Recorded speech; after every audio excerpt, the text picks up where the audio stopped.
ស្ដីខ្ញុំបានឈ្មោះ Roman មានតួនាទីជាប្រធានគម្រោងនៅ TPMG Tower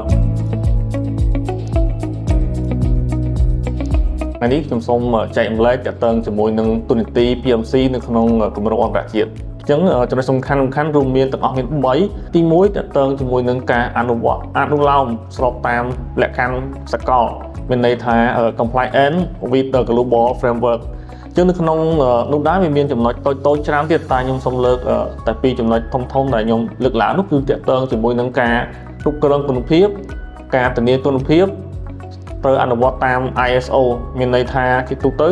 រាល់ការងាររបស់ខាងខ្ញុំគឺខ្ញុំឆែកទាំងអស់ខ្ញុំមាន checklist ដំណាក់កាលមួយគឺថាការងារបេតុងខ្ញុំមានឆែកដែកឆែកពុម្ពគឺថាបានខ្ញុំឲ្យគេចាក់បេតុងហើយយើងឆែកទាក់ទងមួយស្លាមរបស់បេតុងបន្តទៀតនេះទាក់ទងជាមួយការងារគុណភាពហើយការធានាទៅលើគុណភាពហ្នឹងគឺយើងមានការឆែកទៅលើឯកសារមាន method statement អនុវត្តនៅក្នុងការឋានរបស់យើងដែរហើយនឹងចំណុចចុងក្រោយទាក់ទងជាមួយនឹងការអនុវត្តកិច្ចសន្យាត្រូវអនុវត្តតាម fixed contract fixed contract នេះគឺជាស្តង់ដារ global មួយដែលគេទទួលស្គាល់ជាលក្ខណៈសកលដែលមានលក្ខខណ្ឌឲ្យខាង contractor ឬក៏ supplier គាត់អនុវត្តទៅតាមលក្ខខណ្ឌនីតិនីមួយៗចំណុចទី2ធំមួយទៀតដែលតាក់ទងជាមួយនឹងការអនុវត្តសុវត្ថិភាពយ៉ាងម៉ឺងម៉ាត់យើងហៅថា HSE នេះវាមានចំណុចច្រើនតែខ្ញុំសូមលើកយកតែពីរធំដែលខាងខ្ញុំ strict ទៅលើការងារនេះមានន័យថាការមិនឲ្យមានគ្រោះថ្នាក់ក្នុងអំឡុងពេលធ្វើការមានន័យថា zero accident អញ្ចឹងរាល់ការងារទាំងអស់គឺខាងខ្ញុំមានសុវត្ថិភាពដើម្បីគាត់ឆែកមើលការងារនីមួយៗនៅការឋានរបស់យើងទាំងកម្មករទាំងវិស្វករដែលអំឡុងពេលដែលធ្វើការនេះគឺយើងឆែកទាំងអស់ទៅជាមួយនឹងការងារនឹងដែរហើយនឹងចំណុចមួយទៀតតាក់ទងជាមួយនឹងសុខភាពហើយនឹងសុវត្ថិភាពស្របតាម ISO មានន័យថាលក្ខណៈទទួលស្គាល់ជាសកលអញ្ចឹងរាល់ការងារទាំងអស់គឺយើងមាន checklist ដើម្បីឲ្យខាងវិស្វករ HSE យើងគាត់ឆែកប្រកាសថាការងារនៅការឋានគឺ comply តាម ISO ចំណុចធំមួយទៀតទី3តាក់ទងជាមួយនឹងនិរន្តរភាពគឺ sustainability នៅក្នុងនោះខ្ញុំលើកយកតែចំណុច2ធំទេដែលខ្ញុំលើកឡើងតាក់ទងជាមួយនឹងគម្រោងនេះគឺយើងមានក្រុមអ្នកប្រឹក្សាអន្តរជាតិ International Consultant ដែលគាត់ចូលរួមនៅក្នុង project របស់យើងនេះដើម្បីឲ្យប្រកាសថាគម្រោងរបស់យើងនេះ compliant ជាមួយនឹងខាង ISO ចំណុចចុងក្រោយតាក់ទងជាមួយនឹងគម្រោងនេះគឺយើងតែងតែគិតគូរទៅលើអគារបៃតងដែលយើងហៅថា green building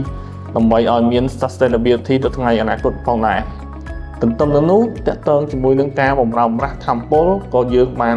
គិតគូរទៅលើការងារដែរដែលហៅថា energy sufficiency រាល់ការងារទាំងអស់គឺយើងមាន check material យើងមាន check method យើងមាន checklist ដើម្បីឲ្យប្រកាសថាគម្រោងរបស់យើងនេះមាននិរន្តរភាពទៅថ្ងៃអនាគតផងដែរបាទជំរាបសួរខ្ញុំបាទឈ្មោះយ៉ាងផាន់យុទ្ធដែលមានតួនាទីជា Architectural Engineer ដែលមើលការខុសត្រូវនិងត្រួតពិនិត្យបច្ចេកទេសទៅលើការងារស្ថាបត្យកម្មការងារដែលស្គាល់ខាងក្នុងអគារនៃគម្រោងនរោត្តម Business Tower ដែលមានរយៈកម្ពស់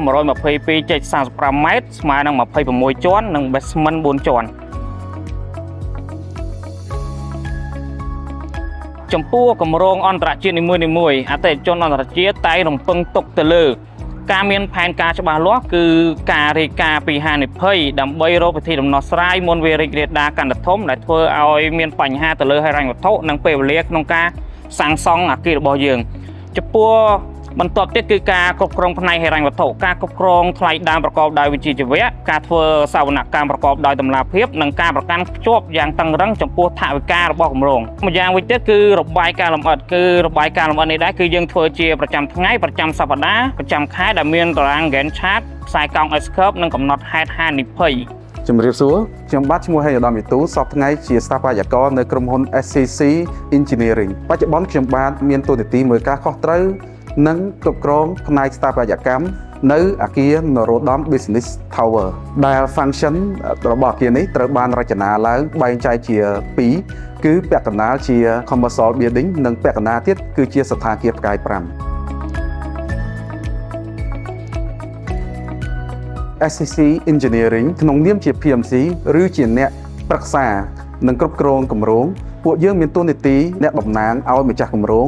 និងមើលការខុសត្រូវផ្នែកពាក់ព័ន្ធរួមមានទី1ការគ្រប់គ្រងវិសាលភាពការងារពេលវេលានិងថ្លៃដើម